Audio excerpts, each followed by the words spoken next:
여러분 안녕하십니까? 광주 MBC 뉴스투데이 시작합니다. 먼저 오늘의 주요 뉴스입니다. 일부 은행들의 예금과 대출 금리 차이가 커서 소비자들의 원성이 높습니다. 서민 부담을 줄이기 위해선 대출 금리를 낮춰야 한다는 주장이 잇따라 나오고 있습니다.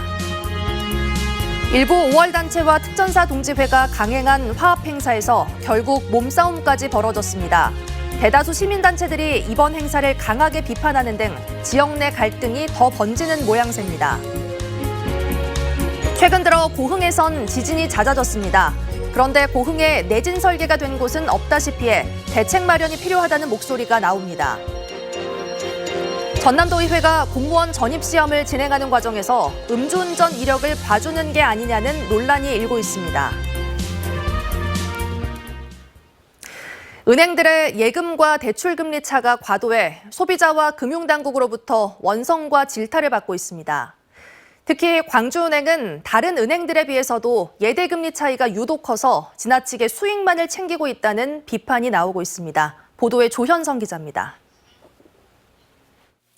지난해 12월 광주은행의 가계대출 금리는 신규 취급액 기준으로 9%에 육박했습니다.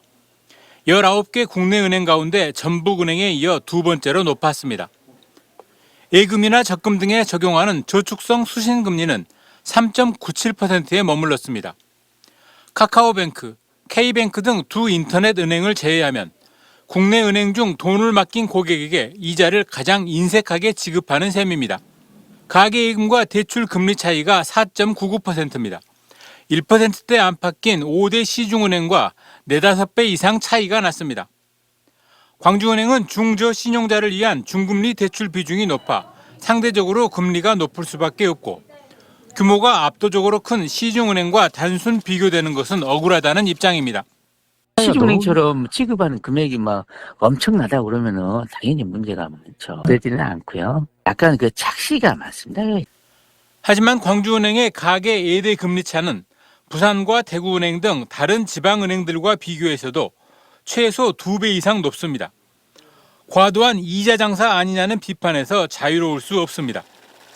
최근 금융당국과 대통령까지 나서 은행들의 과도한 예대 금리 차를 비판하고 나선 만큼 광주은행이 향후 어떤 행보를 보일지 지켜볼 일입니다.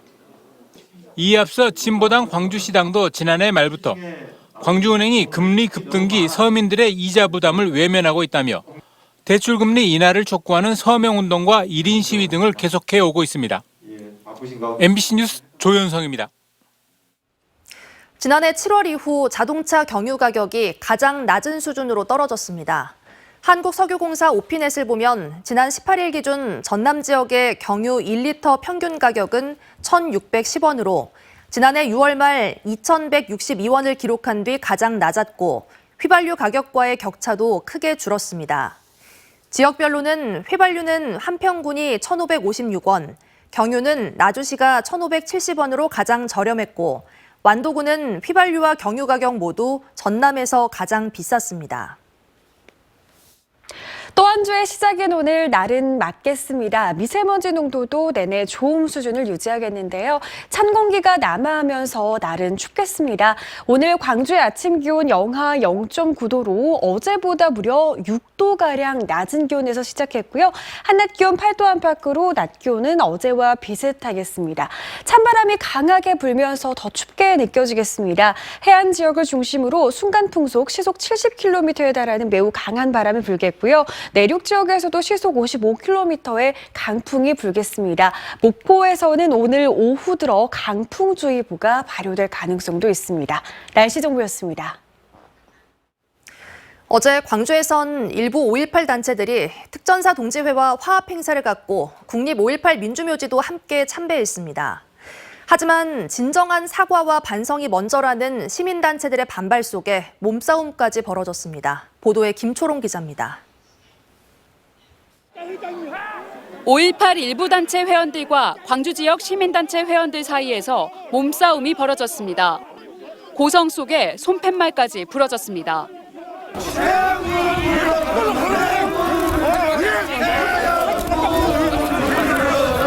5.18 부상자 모임과 공로자 모임 등 일부 단체들이 특전사 동지회와 함께 추진한 화합 행사를 앞두고 광주 지역 시민단체들이 반발하고 나선 겁니다. 행사 주최 측은 만나서 신뢰를 쌓고 화합해야 5.18 진상규명도 용이해진다는 입장이지만 반대 단체들은 80년 5월 특전사가 포함된 계엄군이 광주 시민을 총칼로 살해한 것에 대해 공식 사죄가 없었다며 목소리를 높였습니다. 지금도 그 상처를 씻지 못하고 그 한 맺힌 삶을 살다가 돌아가신 분도 계시고 여전히 진실규명 투쟁은 진행 중인데 가해자가 피해자라고 주장을 하고 고성 속에서도 주최 측은 5.18 기념센터에서의 화합 행사를 강행했습니다. 다시 한번 가슴에 울림으로 해완에 숨죽여 오랬던 군인들을 품어줘야 할 때입니다. 그런데 특전사 동지회의 답사 내용이 또 논란이 됐습니다. 80년 5월 계엄군의 학살을 질서유지라고 표현한 겁니다. 장관의 명예에 의고 이곳 광주 현장에 파견되어 질서유지의 임무를 마땅히 했던 군 선배들의 헌신과 노고, 희생에 대해서도 진심 어린 감사와 경의를 표합니다. 화합 행사를 개최하기 전부터 반대 여론을 의식한 탓인지 5.18 일부 단체와 특전사 동지회는 국립 5.18 민주묘지 참배도 예정보다 4시간 일찍 기습적으로 진행했습니다.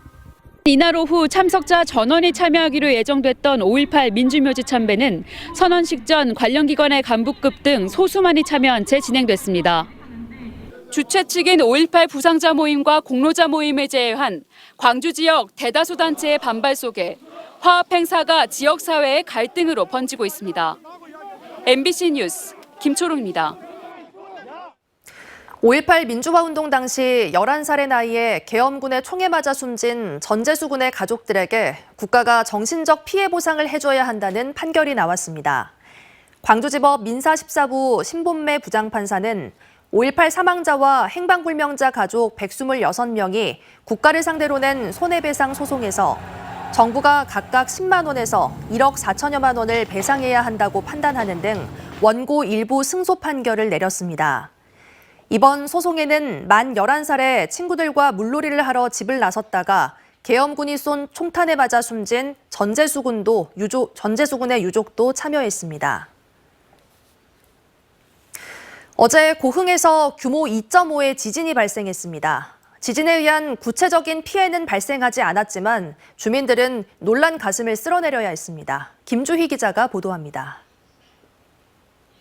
어제 오전 7시 29분쯤 공군 북동쪽 11km 점안면 연봉리 일대에서 규모 2.5의 지진이 발생했습니다. 진원의 깊이는 8km. 인근 주민들은 갑작스럽게 느껴지는 흔들림에 놀란 가슴을 쓸어내려야 했습니다. 갑자기 와장창하게 소리가 그냥 엄청 커서 깜짝 놀라서 밖에 나와보니까 거의 지진 같아. 밥을 하는데 뒤에서 뭐 쾅 하고 내놨더라고요. 그래서 어머 누가 우리 담 뒤에서 뭘 실어버렸나 그러고 이제 부엌문 열고 나갔어요. 나갔더니 아무것도 없어요. 이번 지진으로 전남 동부지역에는 진도 2에서 4의 흔들림이 감지됐습니다. 고흥군이 이제 진도 4고요. 보성군이 진도 3, 이외의 지역은 대부분 진도 2나 1로 이제 관측되었고 등급별 1부터 뭐 2는 거의 사람 못 느끼고 뭐 3, 4는 정도가 사람 보통 느끼는 정도다. 이번 지진으로 다행히 인명 또는 재산 피해는 없었습니다. 하지만 전남 소방본부에는 진동에 놀란 사람들의 신고 전화가 7건이나 접수됐습니다. 고흥에서는 지난 13일에도 규모 1.9의 지진이 발생했고 지난해 4월에도 규모 2.6의 지진이 발생했습니다. 지난 2004년에는 역대 전남에서 가장 큰 규모인 3.3의 지진이 발생하기도 했습니다. 고흥 쪽에서 저희가 이제 저희 데이터베이스에 있는 건 일단 95년도부터 해가지고 지금 일단 16건이 일단 정리는 되어 있습니다. 특히 우려되는 대목은 최근 지진 발생이 잦아지고 있는 공군 건축물의 내진 설계 비율이 1.1%의 점입니다. 지난해 광주 전남 지역에서는 모두 33차례 지진이 감지됐습니다. 전남 지역의 지진 발생 빈도와 주기가 점차 빨라지고 있는 겁니다. 전남도 더 이상 지진의 안전지대가 아닙니다. 전남의 자치단체들도 이젠 대형 재난으로 이어질 수 있는 지진에 체계적으로 대응할 수 있는 방안 마련을 서둘러야 하는 이유입니다. MBC 뉴스 김주입니다. 주민들이 도로를 건너는데 좀 더 안전하라고 만든 교통시설물이 오히려 사고를 더 유발하고 있는 현장이 있습니다. 박종호 기자가 취재했습니다. 가로등 하나 없는 캄캄한 도로에 차량이 조심히 주행하고 있습니다. 잠시 뒤 이 차량은 교통섬과 충돌했습니다. 주변이 어둡다 보니 보행자 안전을 위해 설치된 교통섬을 미처 발견하지 못해 사고가 난 겁니다. 1차선을 오다 보면 반대 차선에 차가 비치니까 라이트가 비치니까 2차선으로 오게 돼 있어요. 그런데 이제 그러니까 야간 봉도 없고 안전 시설이 안 돼가 있어가지고 그대로 사고가 난 것 같습니다. 사고 지점은 익산 국토관리청이 도로 선형 개량 공사를 진행하고 있는 곳으로 교통섬이 새롭게 만들어졌습니다. 국토부 교통섬 개선 지침에는 시선 유도봉 등 안전시설을 보강해 운전자가 교통섬을 사전에 인지할 수 있게 해야 한다고 돼 있습니다. 그런데 사고가 난 현장은 가로등과 신호등이 없는 어두운 삼거리인데도 안전시설은 반사판 하나뿐이었습니다. 또 도로 선형 개선으로 차선이 줄어들면서 오히려 차량을 운행하는 데 불편이 커졌습니다. 그러다 보니 일주일 동안 3건의 교통사고가 발생했습니다. 설계를 저희들도 검토를 안 한 건 아니고요. 그런 부분에서는 이 도로는 이 정도 시설물을 가지고도 괜찮겠다. 그렇게 설계를 하신 것 같아요. 익산국토관리청은 사고 지점뿐만 아니라 도로 선형 개선 공사로 만들어진 신규 교통섬 주위에 시선 유도봉과 교통 표지판 등 안전시설을 보강하겠다고 밝혔습니다. MBC 뉴스 박종호입니다. 광주시 상수도 사업본부가 공동주택 재건축 사업조합에 상수도 원인자 부담금과 급수공사비를 이중 과다 부과해 위법 판결을 받았습니다. 광주지법 제2행정부 최승원 부장판사는 광주시 상수도 사업본부가 광산구의 한 아파트 재건축 조합에 부과한 상수도 원인자 부담금 10억 4천여만 원과 급수공사비 3억 7천여만 원은 무효라고 판결했습니다. 재판부는 상수도 사업본부가 상수자 부담금 부과 사유의 타당성을 고려하지 않고 실공사비의 3배가 넘는 10억여 원을 부과한 점 등을 지적했습니다. 광주 도심에서 난투극을 벌이고 전면전까지 하려 했던 폭력 조직원들이 징역형을 선고받았습니다. 광주지법 형사 11부 박현수 부장판사는 지난해 1월 새벽 광주 도심에서 조직원 20여 명을 불러 모아 다른 조직에 보복하려 한 혐의로 재판에 넘겨진 국제 PJ파 2명에게 각각 징역 1년 6개월과 징역 1년 6개월에 집행유예 3년을 선고했습니다. 한편 보복 전에 계기가 된 술집 난투극을 벌인 7명은 지난해 각각 징역 10개월에서 징역 3년을 선고받은 바 있습니다. 그젯밤 11시 50분쯤 담양 대덕면의 한 주택에서 불이 나 1시간여 만에 꺼졌습니다.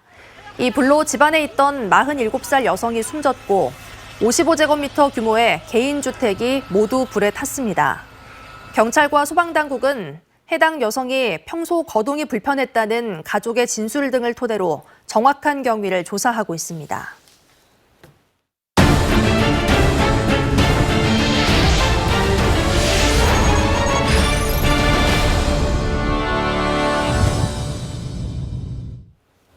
전남도의회가 공무원 전입시험을 실시하면서 음주운전 경력을 사실상 용인해 논란이 일었는데요. 파장이 커지자 전남도의회는 앞으로 전입시험을 실시하지 않겠다는 황당한 해결책을 내놨습니다. 김진선 기자의 보도입니다. 지난달 전남도의회 홈페이지에 공고된 전입시험 실시 계획. 전남도 본청을 제외하고 도내 시군과 시군의회 공무원들을 대상으로 한 채용 공고입니다. 논란이 된 것은 전입 제외 대상, 성폭력과 금품수수 등 5대 비위 가운데 음주운전만 제외됐습니다.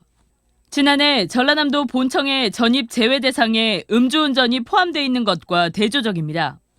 전남도의회는 음주운전 전력이 있는 공무원의 전입을 사실상 용인한 셈. 이를 두고 특정인을 내정해놓고 선발 기준을 변경한 것 아니냐는 의혹이 불거졌고 전남도의회는 부인했습니다. 대부분 시도나 여기 같은 경우도 지금 미달이잖아요. 음주까지는 풀어서 하는 것이 풀어서 인력부를 좀 다양하게 받아본 것이 어떻겠냐. 실제로 음주운전으로 적발됐던 공무원이 전입 신청을 했던 것으로 알려지면서 도청 내 게시판은 끌어올랐습니다.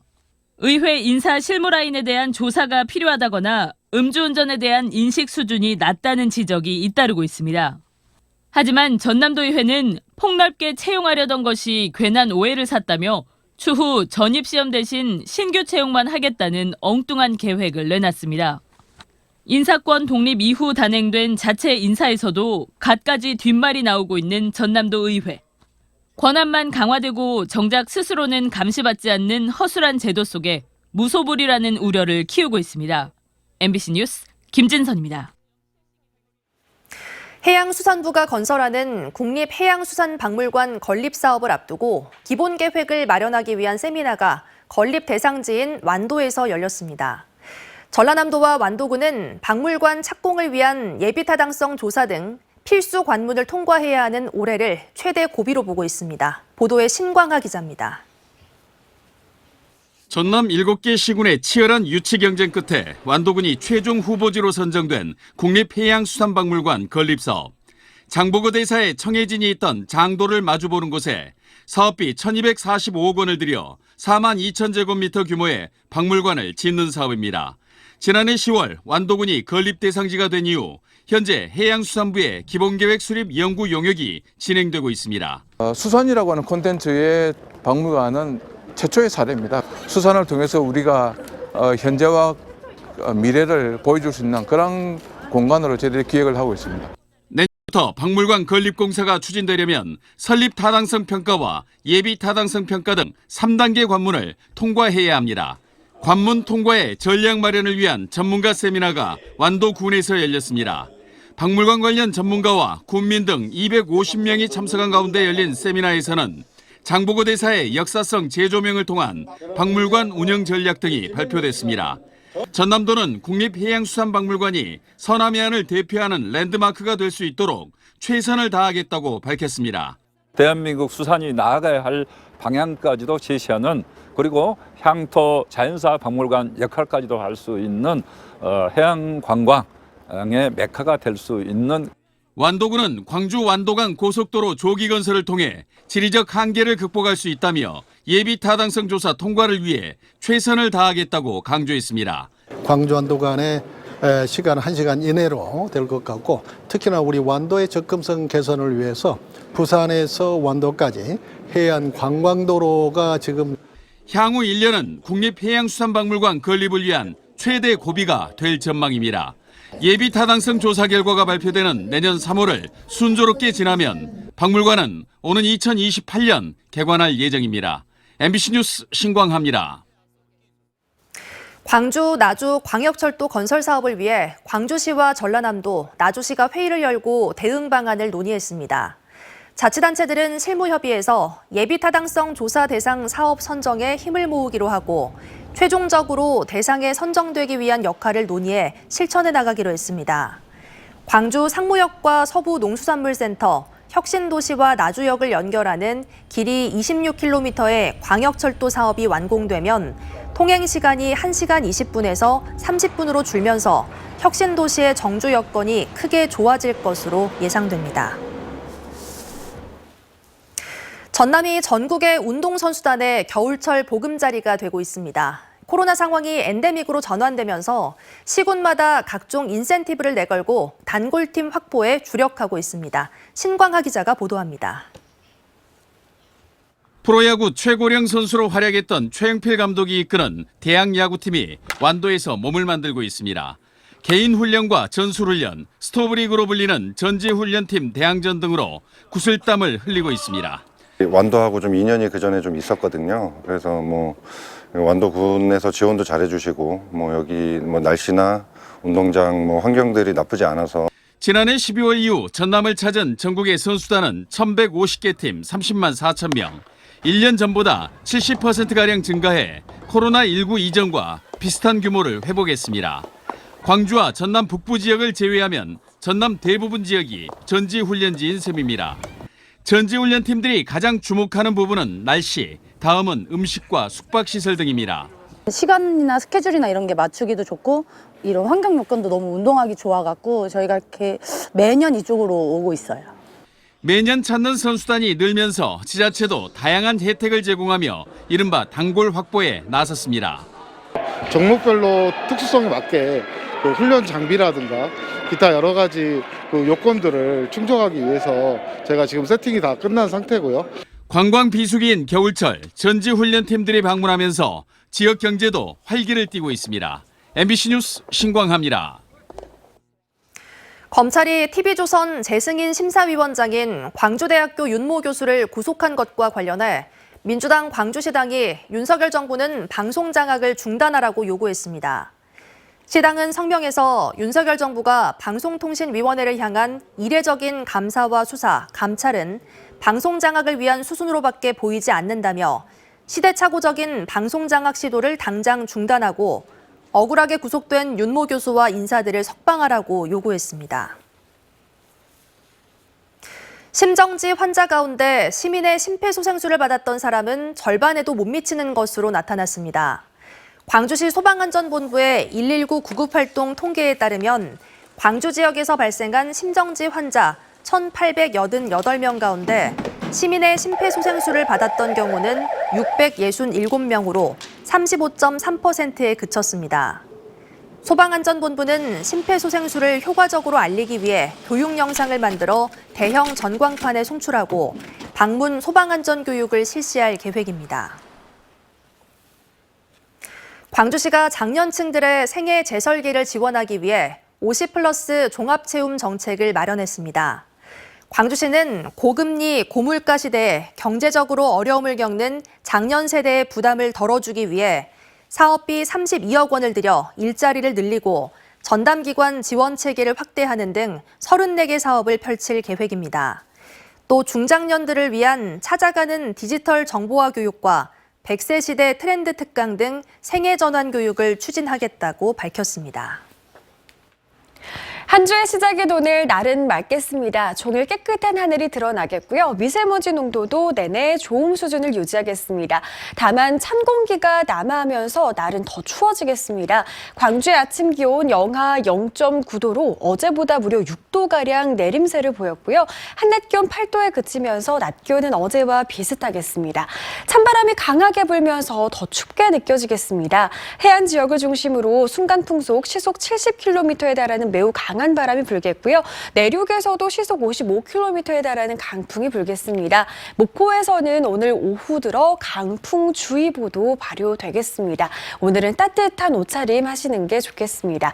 대부분 지역의 한낮 기온이 영상 10도를 넘기지 못하겠습니다. 장성의 기온 6도에 그치겠고요. 담양에서도 한낮 기온 7도에 머물겠습니다. 날은 맑겠지만 영암의 현재 기온 영하 4도 안팎으로 매우 춥습니다. 한낮 기온도 8도에 그치겠습니다. 여수의 낮 기온 8도 예상됩니다. 서해 남부와 남해 서부 먼바다에는 풍랑주의보가 발효 중입니다. 바다의 물결은 최고 3, 4m로 매우 거세게 일겠습니다. 내일은 날이 더 추워집니다. 광주의 아침 기온 영하 4도 안팎까지 겠습니다. 날씨 정보였습니다. 이상으로 뉴스 마칩니다. 시청해주신 여러분 고맙습니다.